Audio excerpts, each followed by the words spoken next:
Hello, and welcome to this series of talks organized by the group Literary Translation in Uruguay, UDELAR Uruguay, and the postgraduate program in Translation Studies at the Federal University of Santa Catarina, Brazil.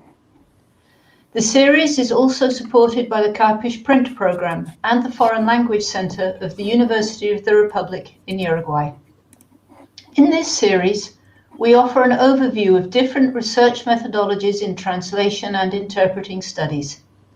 It is a space for sharing views and ideas from different perspectives and methodological decisions that have emerged in praxis. The series aims to make explicit the methodological aspects that support and guide our research and the problems it faces.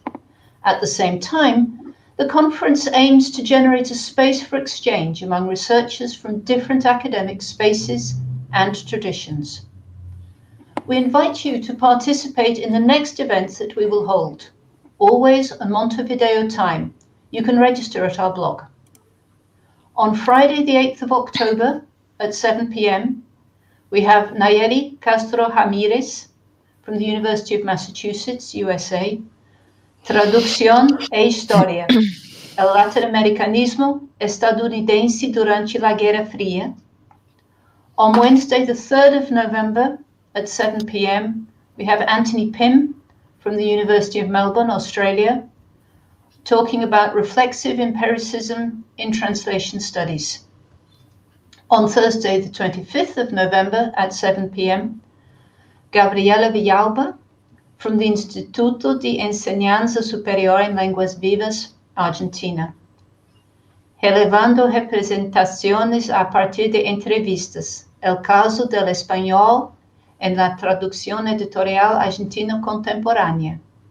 But today, we welcome Professor Sandra Hale.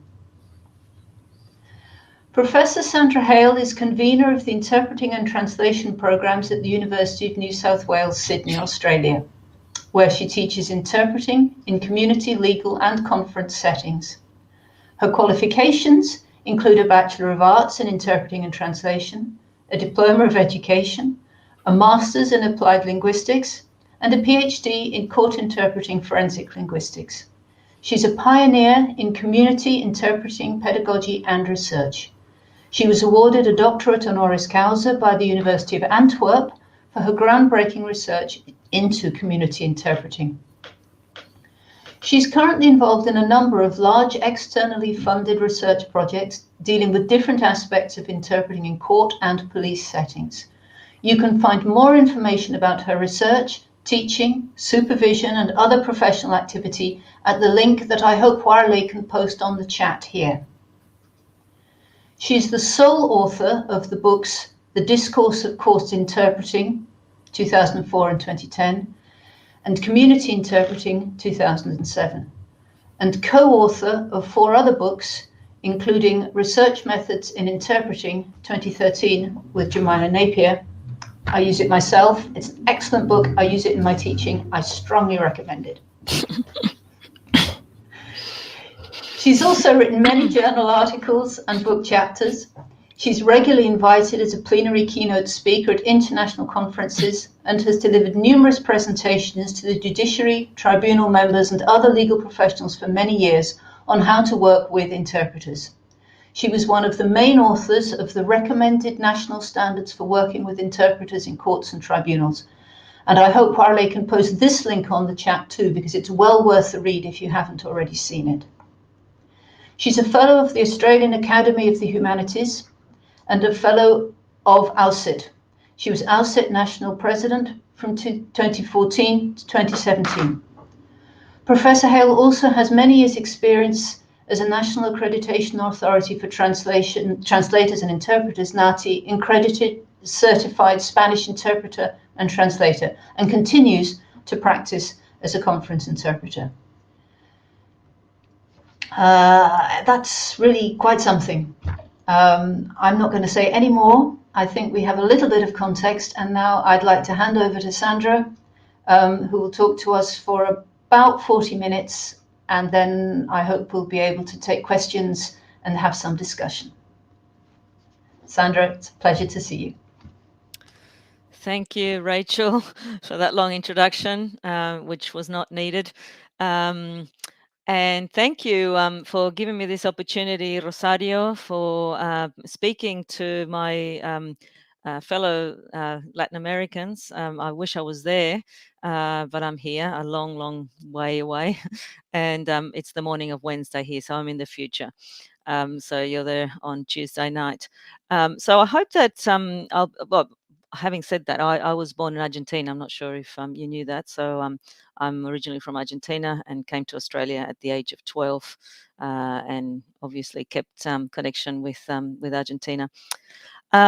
So I hope that what I have to say to you will be of interest. I've got quite a bit of material. I don't know if I'll get through it all. But we'll get through it, and if you have any questions at the end, I'll try to answer them. So I'm going to talk to you about the research projects, the most recent research projects that I've been involved in, and the methodology and the results, so that you know the type of results that we've managed to achieve. So if we can go to the next slide, please. Okay, so this is just by way of context. I'm sure you all probably know this, that interpreters are needed in countries with high migrant and refugee intakes, Indigenous and deaf communities. And this is particularly pertinent in Australia, which is a migrant country. So the original Indigenous people in Australia spoke many, many different languages. Then the British took over, and then migrants and refugees kept coming, and I'm obviously one of those migrants. So it is a little bit different from other countries that started in Europe, in particular, that started with training of interpreters for international settings, for conference interpreting. In Australia, our main focus has always been interpreting in the community for people who live in the same country. So not for people who come from overseas just for a conference or a meeting, but for people who live in the same country, who are members of the same community, residents of Australia, who cannot communicate with others in mostly when dealing with the public services, but also with medical practitioners, and with the sorts of things that people who speak the language of the country in which they live commonly can communicate without any problems. Now, when we come to legal settings, we know that these are very high stakes settings. So if there are communication breakdowns, those communication breakdowns can lead to very serious consequences. Of course, the same can be said for medical settings, but I'm going to talk to you about my research in legal settings. And the extent to which interpreters can influence the interaction, which we know they can, and that's something that I've found in my research, and others before me and since my research have also found. But the influence or the effect or the impact can depend on a number of things. So I've included three main things. Excuse me. The first one is the interpreter's competence. So if we don't have a competent interpreter, you've got very little chance of having an adequate rendition of what's being said. And the competence depends on their education, whether they've been trained as interpreters, specialized interpreters, and also their experience as interpreters. Their ethical understanding, the understanding of the ethics of the profession, and how ethical they are in applying the role as interpreter, that can have an impact as well. And of course, the working conditions under which they are working. So you can have the best interpreter, but if they're not provided with the adequate working conditions, they're not going to do a good job. So that's not their fault. Everybody who works with the interpreter has to share some of the responsibility. Okay, next slide. So, research is crucial in advancing the knowledge about community interpreting practice. And we have had quite a bit of research starting in the late 80s, continuing the peak in the 90s with discourse analytical type of research using authentic data. And that's when I started. and then going into the 2000s, and currently a lot more research has been conducted in this field. It was, when I started, it was very, very early days and in its infancy. So this presentation will describe some of my recent research studies into police and court interpreting. And I've crossed disciplinary, professional and methodological boundaries by doing this type of research. As I said, I started doing my research by myself using discourse analysis, linguistic methodologies only. And then I started working with colleagues from other disciplines. And so we started using a whole lot of different methods, which I'll talk to you about. So these studies use mixed quantitative and qualitative methods from the fields of interpreting, linguistics, law, psychology, and sociology. They're the main ones. And the studies go beyond description. So my early studies described were exploratory and described the situation, what interpreters actually did in authentic situations. So once, I think we know a lot about that. We have enough information, enough data about what interpreters actually do, especially in Australia. So we needed to move beyond that and to analyze the actual effects of interpreting on all participants and on different areas, and vice versa, the effects on interpreting about different things that happen in interpreted situations. Next slide. So I will present a summary of 3 major studies of legal interpreting, which look at the effective mode on jury perceptions, the effective mode on interpreter performance, the effect of interpreter background, education, training, and experience on interpreter performance. So these are 3 of the aspects. There are many other aspects that we can talk about, but we don't have time. And the interpreting is in these 3 languages with English: Arabic, Mandarin, Spanish, and English. So next slide. So the overview of the methods used. So the new methods, let's say, after my initial research, have been experimental, using live simulations, employing actors for the roles that we need to be constant. So you saw a picture at the beginning of the slide of a court situation. So we had actors for everything except for the interpreters in that one. For some, we used actors for the interpreters as well. For others, we used interpreters who are professionals or bilinguals or students. We've also had jurors in real courts or interview rooms. We've had live recorded, audio, video recorded data, and we later transcribed the data for analysis. We've trained coders and assessors to help with the coding and the rating, and we've also had quantitative analysis using the SPSS program. We also have used ethnographic methods by way of observations of interpreters in court, focus groups with different participants in the legal settings, so with interpreters, with lawyers, with judges, with what we call court officers and so on, as well as interviews.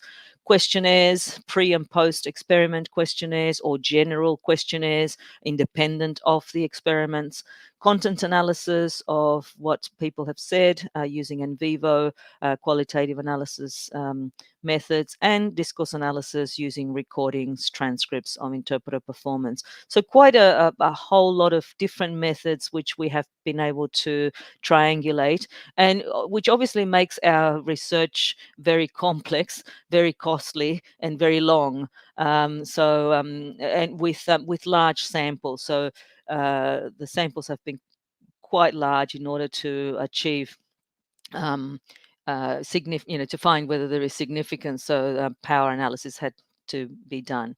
Okay, next slide.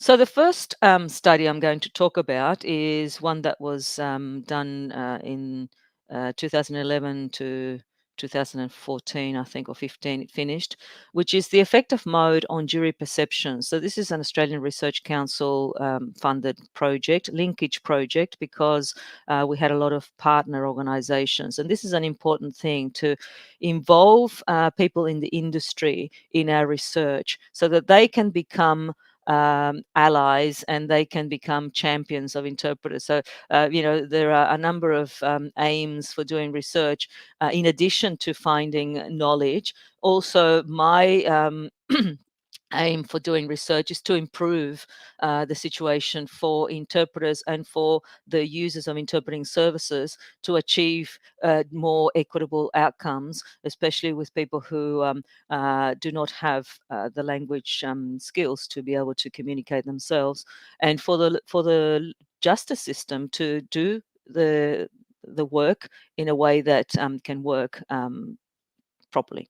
So the chief investigators, you've got a list of all myself and all my colleagues there, and you can see sociologists, criminologists, psychologists, lawyer, and colleagues from interpreting, including sign language interpreting. And you can see the partner organizations are quite diverse, including the departments of justice. There was an architect, language service providers, and so on. Next slide.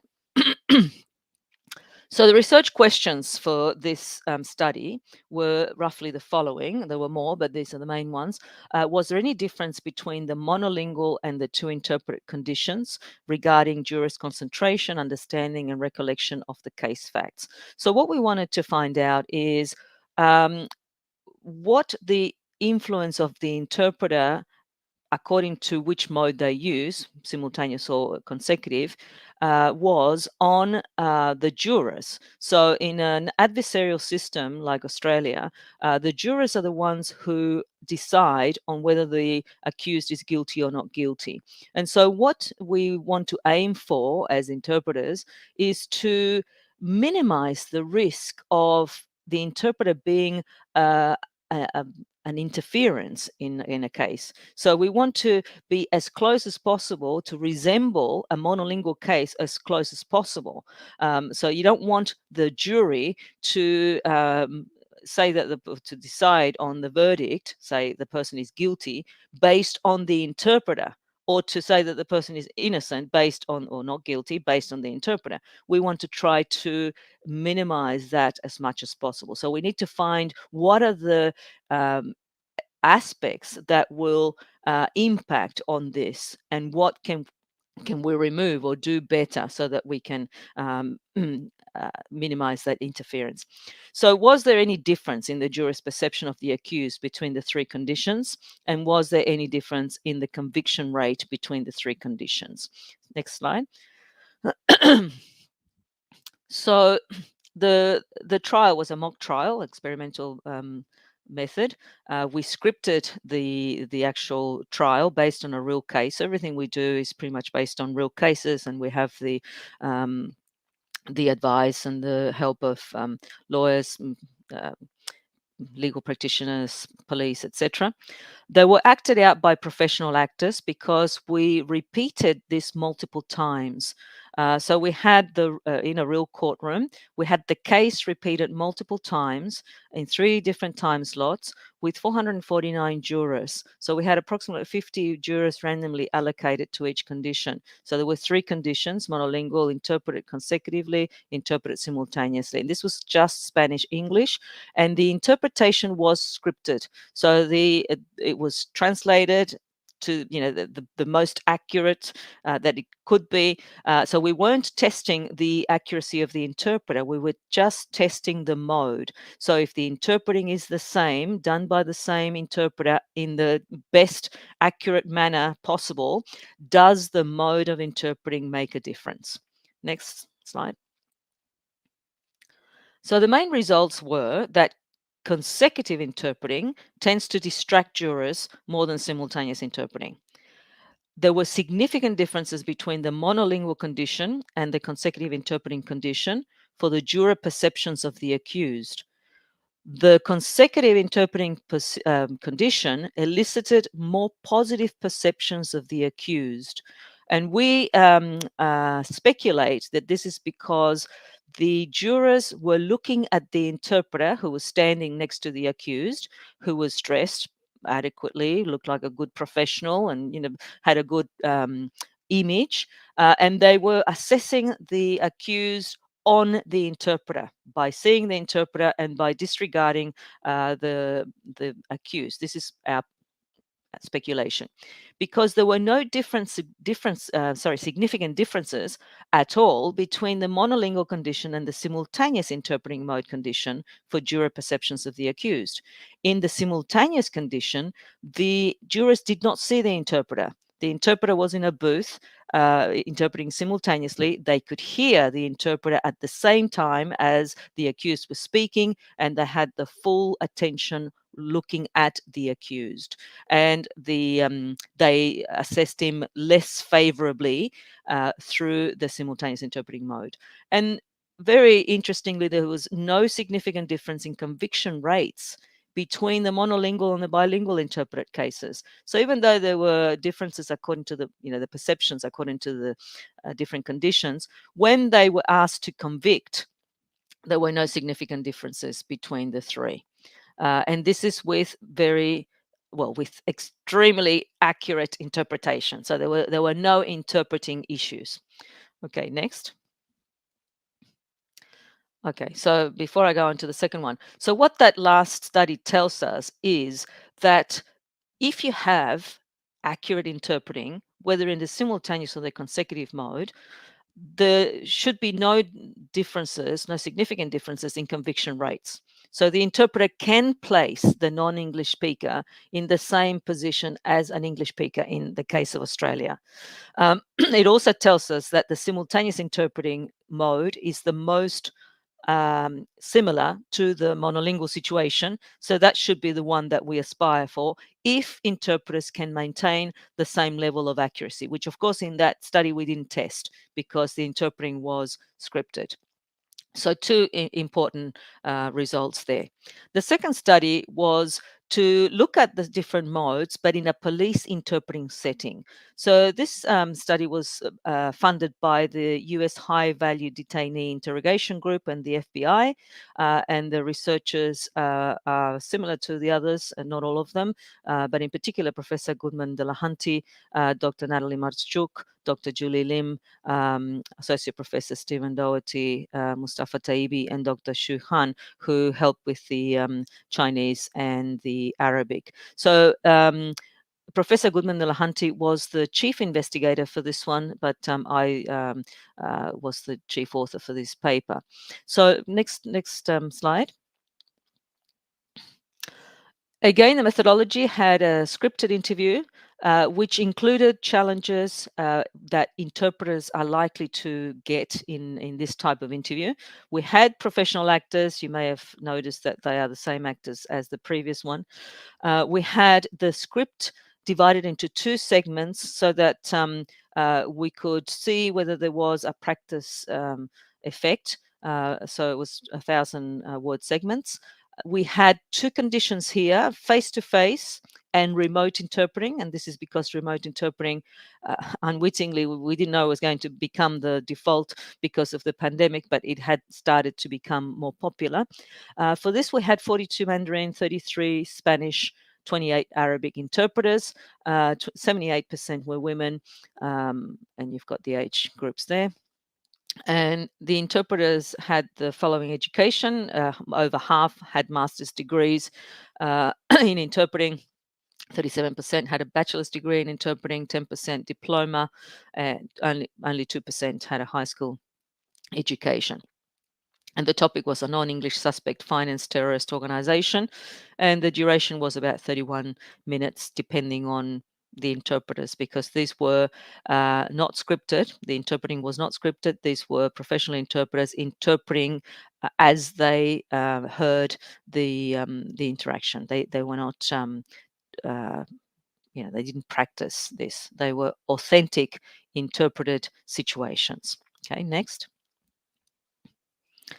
So the questions were, which mode is more conducive to accurate interpreting? So whereas the first one, we looked at which mode was more like the monolingual situation so that it didn't interfere with the perceptions or the outcomes by the jurors. In this one, we wanted to find out how the mode can impact on the interpreter's ability to interpret accurately. So say, for example, if we recommended from the previous one that we should use simultaneous interpreting, but in this one we found that simultaneous interpreting is a lot more difficult for interpreters and interpreters are not likely to be very accurate when interpreting simultaneously, then we have to revise that recommendation because accuracy is paramount in this type of interpreting.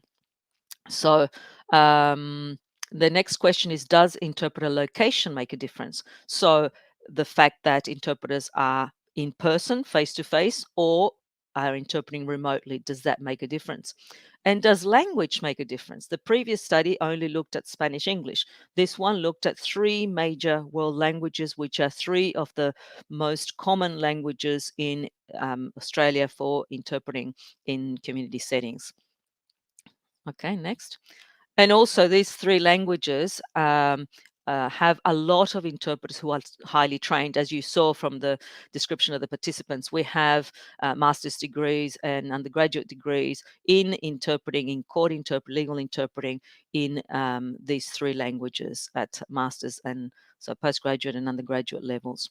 So what we found was a very similar pattern in the sense that simultaneous interpreting produced slightly better results from the interpreters in terms of accuracy. So we've got this very intricate set of criteria for assessing accuracy. So it's not just the propositional content, it's not just the number of chunks, which others have done. We look at everything. So we looked at the propositional content, the interpreting style, so the manner of speech, how something is said in legal interpreting is as important as what is said.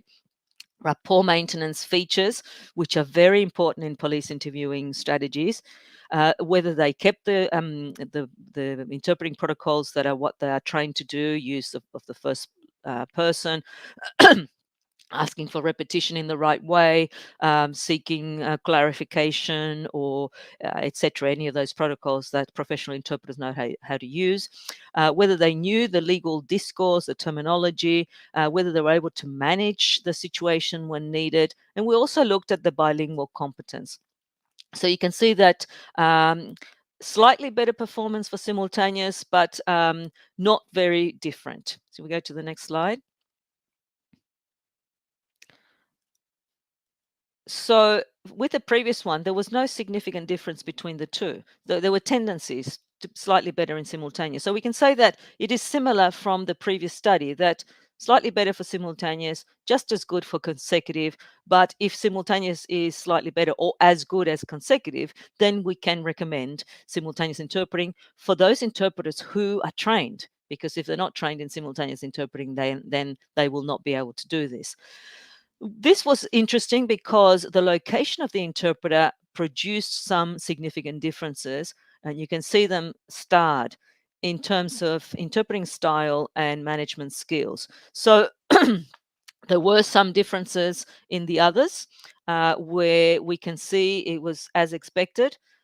In person, interpreters perform better than via video, audio video, as we're doing now, than audio only. So telephone interpreting or audio only is the least conducive to accuracy, to performance, to so it's the least the worst, in other words. It's the worst performance is via audio only, which is an intuitive result, because interpreters themselves, when asked, were saying that that's the least preferable because they can't see anybody and they don't get to use the visual cues to help them with the interpretation. So we found some significant differences between in-person and audio. but not between in-person and video. They were very, very similar. So, and the most significant differences were in interpreting style, so the manner of speech, the tone, the level of aggression, the level of politeness, all of that was a lot more accurate when there was a visual than when there was only audio. And the same with management skills. It was a lot more difficult to manage the interaction when the interpreter could not see what was going on. So these are very intuitive results.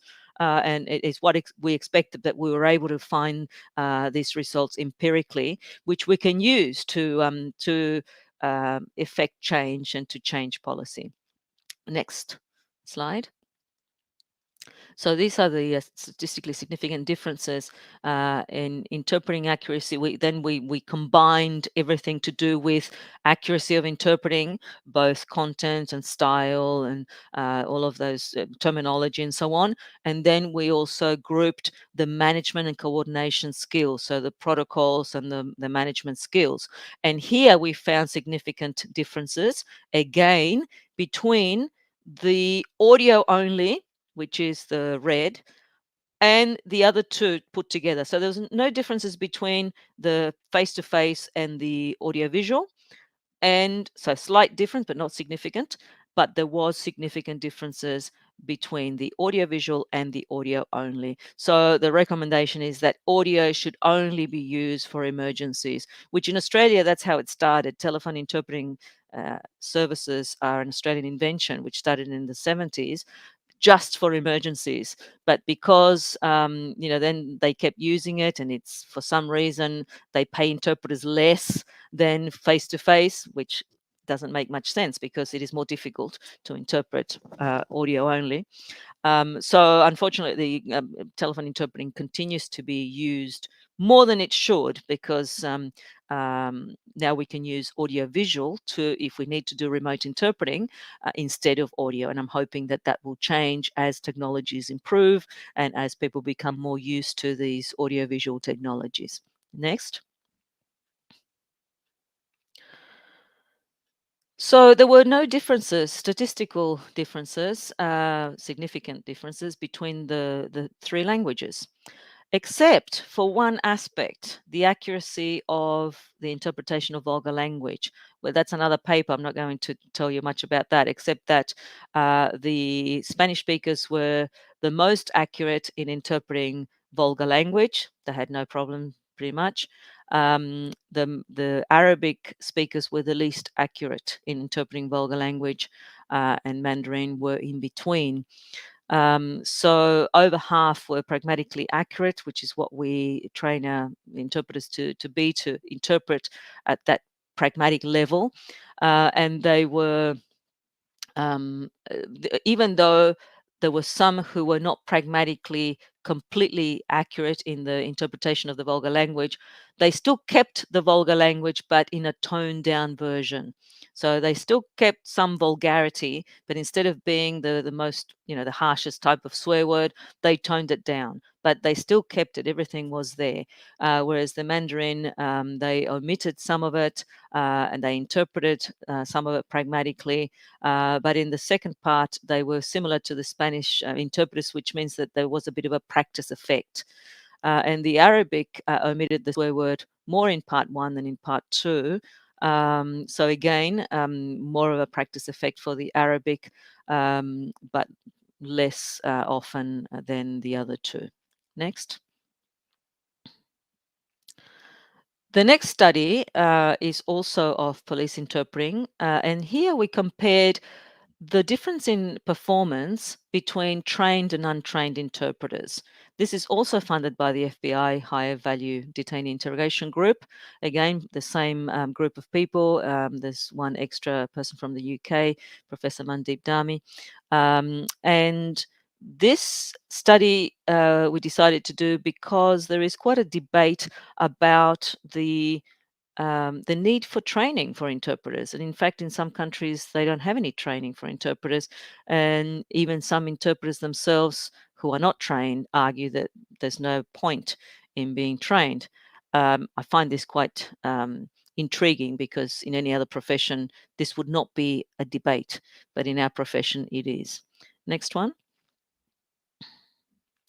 So for this one, we had 100 English-Spanish bilinguals and trained interpreters. So we had half and half. Some were trained interpreters, some were bilinguals in a simulated police interview.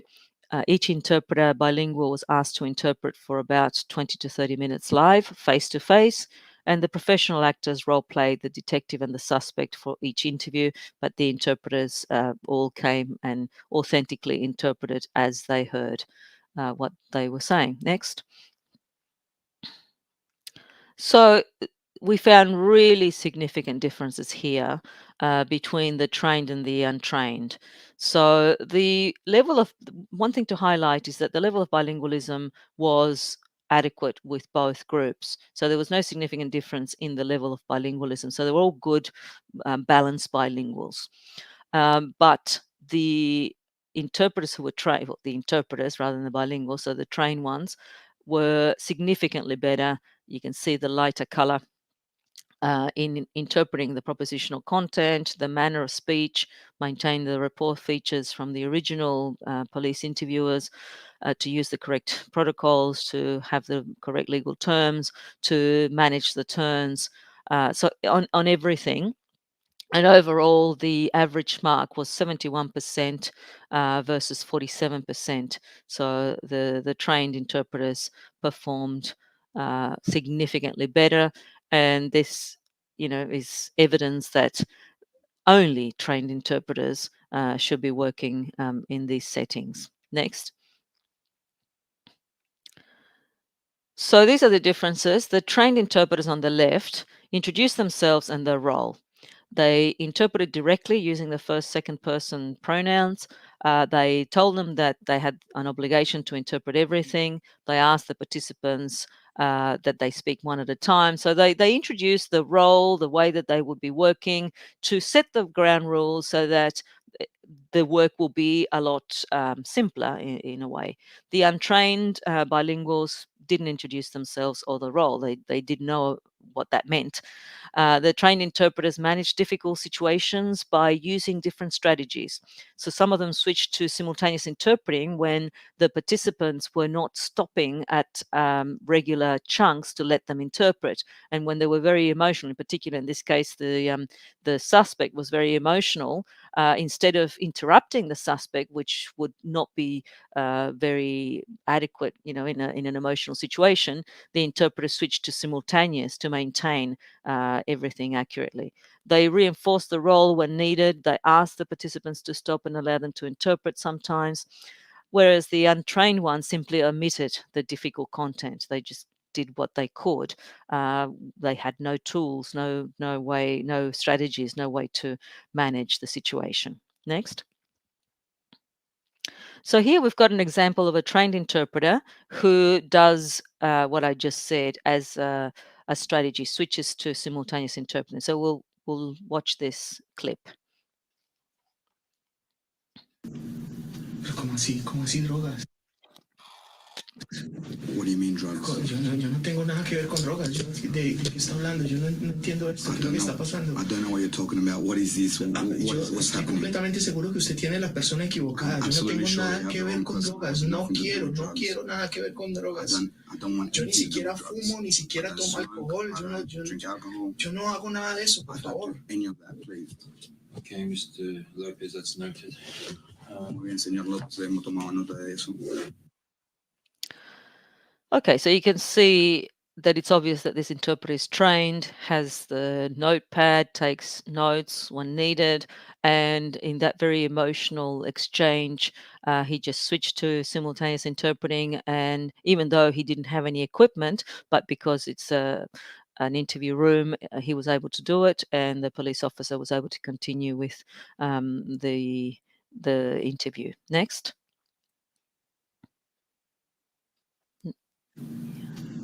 No, next one. Yeah. Next slide. Yeah.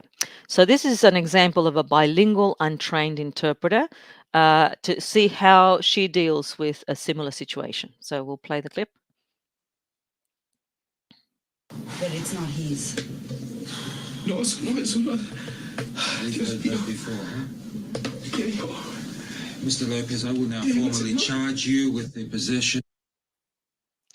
Okay, I don't know if you heard that, but she said at the beginning, he said that it's not his.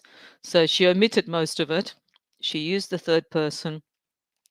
When the police officer is talking, they're talking at the same time, nothing is being interpreted. So an example of a not very successful bilingual interview. And this is the sort of thing that happens with untrained interpreters. Next. So this is an example of a trained interpreter who is being faithful not only to the content, but also to the manner. Hope you can hear it. Yep, go on.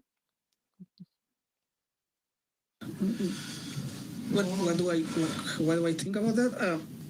I don't know what to think about that. I don't know anything.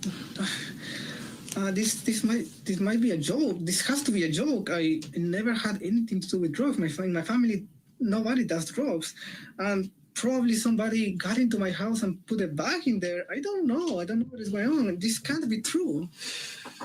How many times have we heard that one? Yeah. Please don't translate that there. Mr. ¿Cuántas veces hemos Lopez. tenido esto? Excuse me, I need to interpret everything. ¿Cuántas veces hemos tenido esta historia? Okay, I hope you were able to understand that. It's a little bit difficult to understand, but so the suspect said the same as he said in the previous one. In this case, this interpreter interpreted consecutively rather than simultaneously, but he took notes and he kept a very accurate rendition. And as you would have seen, he kept the same manner. So he was expressing it in the same way. And this is something that trained interpreters get trained to do, to act out the part, because it makes a huge difference in the perception of what someone is saying, depending on how they say it. So he's saying it in the same way. And also, there's another point there where the police very unethically says to the other officer, how many times have we heard that? In a sarcastic way, and tells the interpreter, don't interpret that. But the interpreter had warned both of them, had told him at the beginning that he was obliged to interpret everything, and that if they didn't want him to interpret anything, please don't say it, because once he hears it, he's obliged to say it, to interpret. So it was on the record that he had to interpret everything. So here, he wasn't intimidated by the police officer. He interpreted back to the suspect what the police officer said, which obviously triggered the next question from the suspect, and and it kept going like that. So we wanted to see if interpreters changed the protocols or the enforcement of the ethical obligation according to the participant, because we thought that some may only do it for the powerless participants. So if the powerless participant says something that's unethical, they may interpret that back to the police and not vice versa, or the other way around. But we found that the trained interpreters didn't mind who said what. They interpreted everything, and that was a great result. Next. Okay, so we reached the conclusions. So I've only given you a very brief overview of these 3 studies. And what the main conclusions are, that training is crucial, that trained interpreters were, in our studies, able to perform significantly better than untrained bilinguals. We also found that mode had no significant differences in performance when we have trained interpreters, in this case, if they were trained in both simultaneous and consecutive interpreting. But there was a trend for simultaneous interpreting to achieve better results. And we had other studies to show that the cognitive load is lower for simultaneous interpreting than for consecutive when they have to take notes. But there were significant differences in perception between the consecutive interpreting and the simultaneous and the monolingual cases. So simultaneous, if people are trained as simultaneous interpreters, that is the one that is the best one in terms of our aims. We also found that face-to-face interpreting elicits better performance from interpreters than remote audio only, but no significant differences between face-to-face and remote visual, audio-visual. So that's a solution when interpreters cannot perform face-to-face, which obviously is the preferred option for everyone. Then the next best thing is audio-visual, but audio only should be kept for emergencies only. So in sum, trained interpreters using simultaneous interpreting with visuals tend to produce the best results. Next. Applications for our research. The results have been used to inform the review of NATI, the National Accreditation Authority for Translators and Interpreters. Not necessarily all of these results, but from my previous research as well, which now require compulsory training and specialist certification of interpreters. Before, there was no requirement for pre-test training or for any specialization or for post-accreditation professional development. Now that is all part of the new accreditation system. Also used to recommend policy changes. So as Rachel said, I was a major contributor to the recommended national standards for working with interpreters in courts and tribunals. And all of this is incorporated in that document. And now I'm involved in another research project with my colleague Ludmilla Stern, and we're looking at the implementation of these recommended standards. And I've been educating legal practitioners, lawyers, but mostly judges and tribunal members, on how to work effectively with interpreters for many years. And obviously, I use the results of research to inform what I train them in. Next. So how did these projects push the boundaries? As I said, these have been cross-disciplinary studies with colleagues from different areas, and it's been great to learn from each other. So it's been great to have these colleagues learn about interpreting issues and about how we work and what type of research we've done and what is expected of interpreters and so on. And it's been great to work with these colleagues to learn from their methodologies, and we come up with much better results when we help each other. And we also are able to expand, as I said before, our pool of champions and allies to help us improve the situation for interpreting as a whole. So we've used mixed methods, we've used large samples for statistical significance. The researchers, as I said, learn from each other. We've raised interest, understanding, and awareness about interpreting. So a lot of this colleagues have gone off and done their own research on interpreting. I've also worked with researchers in the medical field who are doing the same. So as I said, created allies to help us achieve results. And these studies have led to real societal impact, which is something that we're always interested in. Next. Next slide. Yeah. Okay, that's it. So that's the references. So these studies that I mentioned have been published, so you can read the detail, and we can go on to the questions now. Thank you. Thank you, Sandra, for an absolutely fascinating and so clear presentation. I can imagine that the size of all that information that you encapsulated so neatly and so clearly, tip of the iceberg probably for you, but beautifully clear for us. Thank you. We've got some questions already, but apart from my just generally saying how much I enjoyed it, from my perspective, I've got a couple of questions that I would like to ask. One of them is related to the almost final point you made about the positive effects of you working across disciplines and working with people from areas outside the area in which you qualified. What sort of methodologies do you think were most useful to you that came from outside disciplines that weren't particularly part of interpreting or linguistics? Well, I think in my situation, the very rigorous experimental methodology and the very rigorous statistical analyses which, I've studied that, but that's not my forte. So, working with someone who is a statistician, one of our colleagues, Natalie Marschuk, is she's a top-notch statistician, but she couldn't do it by herself because she wouldn't have known what to look for, so that's why there's this cross-fertilization between different experts in the field. And I can say that at the beginning it was quite difficult, so we saw things from different perspectives, and so we needed to, and that's why we've been working together for many years now, and we keep the same team because all the hard work's been done, and now we fully understand each other, and it's been a great learning curve, a learning process for all of us. And just one question that quickly, because I know there's other people who want to ask questions.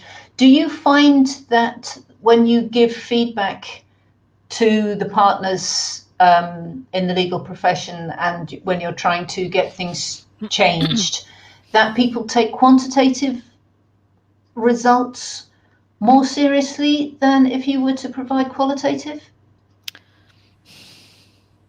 They don't really tell you, we take you seriously or we don't take you seriously. Okay, do you think it has more impact? Maybe that's... I think it does. I think it does because, when we say, all right, we analyze qualitatively the results of 2 interpreters, which, some research has done, or 5, or, small groups, they say, well, yeah, but that's only 5, and really, and that's true. You can't extrapolate from that for the rest of the population. That's just, and that's why I said that's very good at the beginning. And that's why, I value the research that was done at the beginning of the start of research in this field, because you need to do exploratory research to see what the issues are, to go deeply into the issues, the problems, and then you go from there and see if that's, is that just chance? Is it just 2 people that you talk to? Or is it something that can be generalized to the rest of the population? And that's why it's important to do both. So, and then, and in our studies now, we do both, because we look at the significance in terms of statistics with the quantitative side of things, and then we go deep into the qualitative aspects. So then we can have results that we can show, or examples from the discourse analysis that we conduct. I'm so glad you mentioned discourse analysis, because that's the next question that I want to ask you that we've had from the chat. As you'll see here, the question is, at the beginning, you mentioned discourse analysis as an aspect of your research. Can you say how you did that discourse analysis? Can you outline the process? Yeah, so there's, at the beginning of my, my earlier research was pretty much all discourse analysis. But discourse analysis is as applied to interpreting. So in interpreting studies, what we do is a number of different ways of doing it, depending on what your questions are. But, some of the research that I've done has been, how politeness has been interpreted into Spanish or from Spanish, and different aspects of politeness, or, how to achieve the elocutionary force, the elocutionary point of utterances. So, all of those discourse analytical concepts that are used in monolingual or bilingual studies, we also use when we analyze our data now. So when we do the assessment of the interpretation, we assess the interpretation individually by doing discourse analysis of each performance. So that's why it takes a long time to do any of this. So the assessment of the performance is done based on our discourse analysis.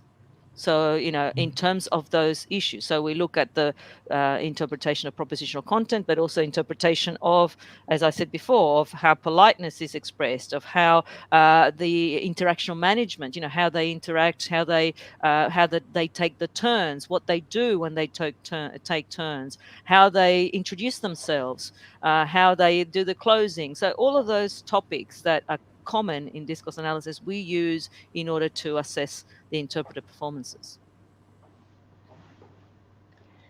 And thank you. I think we've got a second question.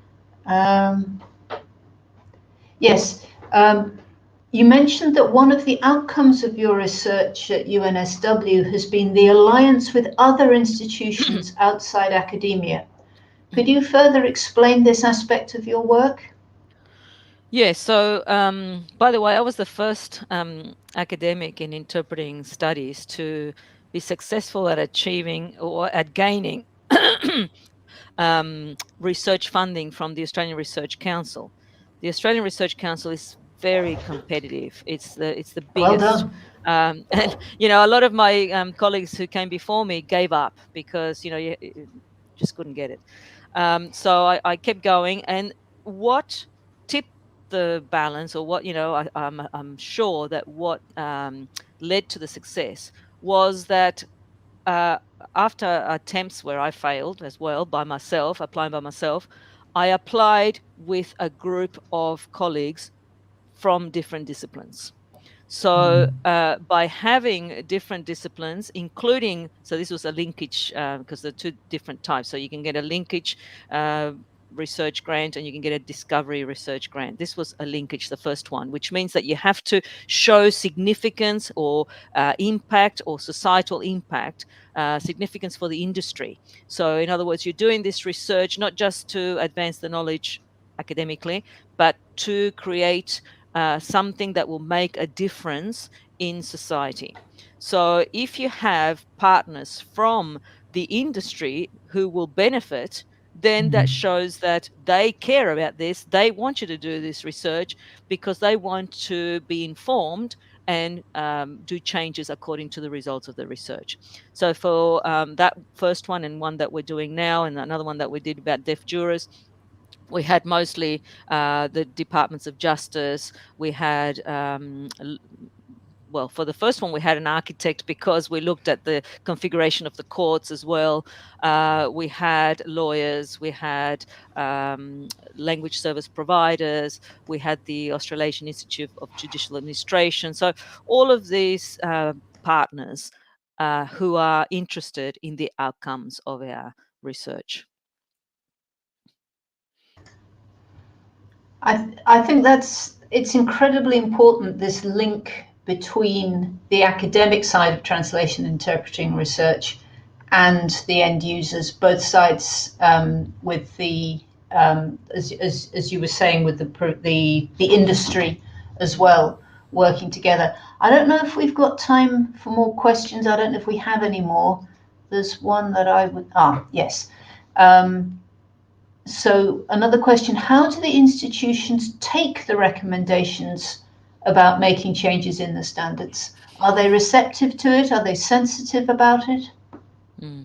Well, as I said before, the National Accreditation Authority for Translators and Interpreters took everything on board, and they're now partners with us on pretty much everything. So it's a completely different institution now from what it was 30 years ago when it started, and then it changed over the years. But now they are implementing everything based on research, so it's a very important part of it. The courts, tribunals, the judges are the most receptive. The judges, the tribunal members, and as I said, I go and teach them at least once a year for the up and coming judges. And it's interesting because they come to those training sessions with very little knowledge about language, about bilingualism, about the interpreter role. With the opposite, they think an interpreter has to translate word for word, for example. So, but by the end of the session, they're all enlightened. It doesn't take much to understand. They're all willing to learn, and they're all very smart people, and they understand, and then they want to apply it. The difficulty is applying a lot of these things in the courts. When it comes to working conditions, for example, providing interpreters with the right conditions, having two interpreters working together rather than one, giving them enough breaks. Some judicial officers who haven't been trained may not know these things, and so they may expect them to do something that goes against the code of ethics or against the principle of accuracy, such as please translate word for word. So it's a matter of educating people and interpreters themselves. Not every interpreter is trained, so then you have this difference between the performance of the trained interpreters and what trained interpreters ask for, and then the untrained ones who don't ask for anything or ask for the wrong things. So the trained interpreters will say, no, I can't do that, that goes against my role or the code of ethics, whereas an untrained interpreter will do whatever they're asked, or pretend to do whatever they're asked to do, because they don't know any different. So that's the challenge, is reaching everybody in such a huge system that we have. So when we have people who are trained, then everything goes smoothly. I've been observing for this last project that we're doing with my colleague Ludmila Stern. We've been going to the courts, observing, and I recognize the judges who have gone through the training, and when you get a trained judge and a trained interpreter, everything is beautiful. Everything goes, according to the book, and everything goes smoothly. But when you have an untrained judge and untrained interpreter, it is pretty much disastrous. So it's just a matter of raising awareness and continuing this education process. And we try to get the interpreters to educate those with whom they work as well.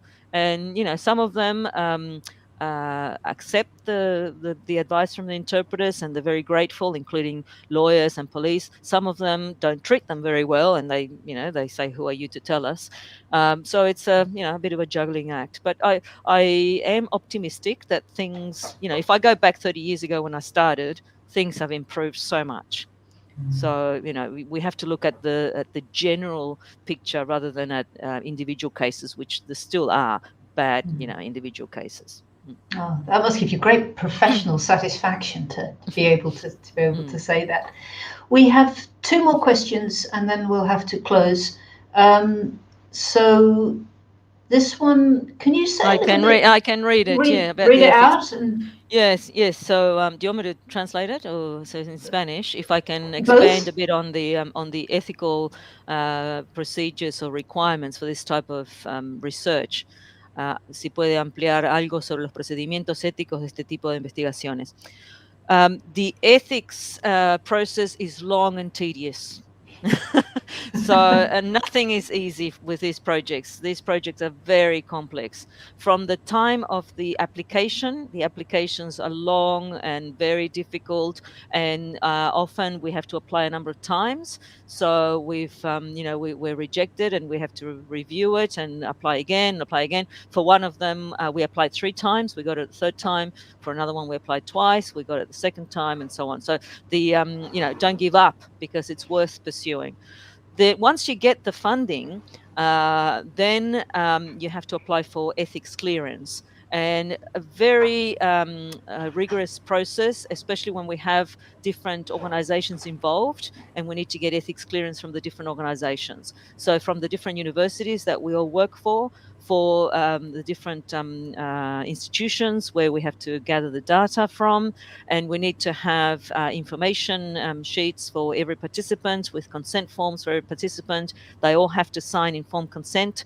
So we can't use recordings of past trials, or surreptitiously record someone, or we need to have the informed consent of every participant. They need to know what the results are being used for. Everything is anonymized, and if they want to see the results of the research, we can obviously send them to them. Obviously it's all published, and they know that it will be published, but everything is published in a way that they will not be identified.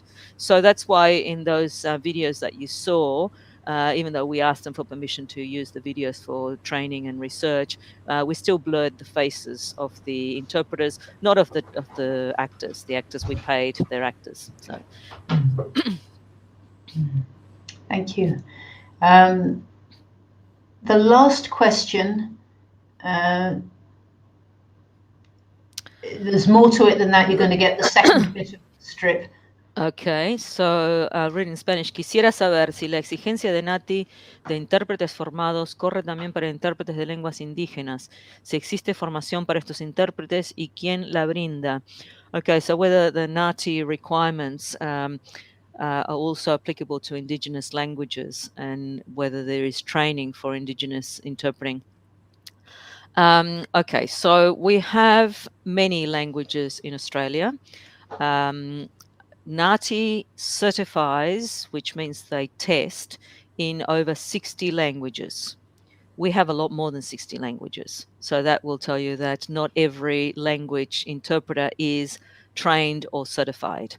NATI has different layers of certification. So they have the bottom layer is non-certified but recognized, which means that people who have one of these languages for which there are no examination panels, they have to present a portfolio of work that they've done, and they have to do some type of training, and then they get recognized. But it's not rigorous training like the ones at the top.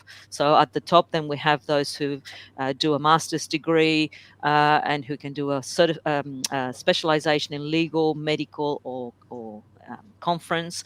The next level is certified interpreter, which is the biggest professional level, where most of those 60 languages are certified at that level. Below that is what's called provisional certified. For some languages, that's as far as they can go. For others, they can use that as a stepping stone, and then it's only provisional. Then they have to certify at the next level. So there are training or education programs for a lot of the languages, but not all of the languages. So for the gaps, there are different strategies that are being used. So AUSIT, the Professional Association, offers professional development, which is non-language specific on the aspects that can be taught in a non-language specific way, such as the ethics, the role, the interactional management, all of that sort of thing. And, sometimes on language specific issues, if there are experts in those languages. And that includes Aboriginal languages too. So for Aboriginal languages, for some languages, there is a provisional certification mostly. For some, there is only recognition. For some, there is not even recognition.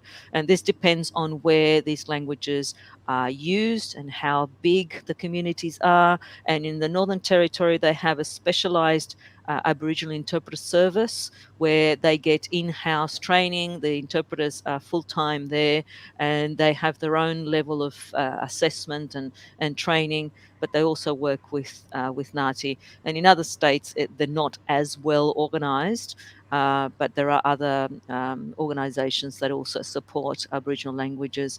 But yes, it is more difficult than, say, Spanish, for the European languages in particular, and Chinese also for Asian languages. That's where you get the top layer of interpreters in Australia. Thank you. I think that closing with that one, it shows us just how complex the situation is. And I think going back to the main topic of this about the methodologies is that when you've got an area as complex as the one that you're working in, you need all the different disciplines you can have to change things. Yeah, correct. Thank you for a wonderful hour and a bit. I think I don't know who's been watching. I can't see, but I'm sure it's been really interesting, fascinating, and important and useful to everybody. I know I've learnt a lot. I'd love to talk to you about the sign language side of things, but that'll have to be another time, because sign language being my area, and I've done some work with that on sign language and legal interpreting. But thank you so much. It's been a great contribution, I know, to people here in Brazil, across Latin America, and I hope also in Australia. Professor Sandra Hale, thank you very much. Thank you very much. Thank you for the opportunity, and all the best. Thank you. Thank you. Thanks.